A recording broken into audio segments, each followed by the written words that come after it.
తెలుగు బుర్లితెరపై వదినమ్మ సీరియల్లో సీత పాత్రతో తెలుగు రాష్ట్రాల్లోని ప్రతి ఇంటి సభ్యురాలుగా మారిపోయింది నటి సుజిత ధనుష్. చైల్డ్ ఆర్టిస్ట్గా కెరీర్ ప్రారంభించి దశాబ్దాలుగా ఇండస్ట్రీలో టాప్ నటిగా కొనసాగుతున్న సుజిత లైఫ్ స్టోరీ ఏంటో చూద్దాం. కేరళలో జన్మించిన సుజిత ప్రముఖ దర్శకుడు సూర్య కిరణ్ సోదరి. అడ్వెంచరస్ ఫిల్మ్ మేకర్ ధనుష్ను వివాహం చేసుకున్న ఈమె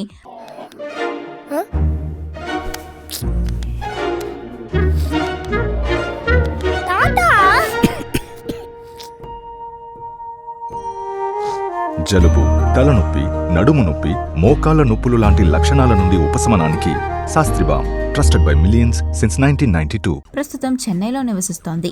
కేవలం కొన్ని నెలల వయసులోనే స్క్రీన్ పై కనిపించిన సుజిత మెగాస్టార్ చిరంజీవి పసివాడి ప్రాణం సినిమాలో మూగా చెవుడు అబ్బాయి పాత్రలో అద్భుతంగా నటించి దేశవ్యాప్తంగా గుర్తింపు తెచ్చుకుంది.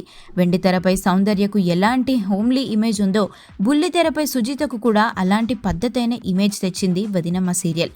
ఇక రెమ్యూనరేషన్ విషయానికి వస్తే బుల్లితెరపై అత్యధిక పారితోషికం అందుకునే సీనియర్ నటీమణుల్లో సుజిత ఒకరు.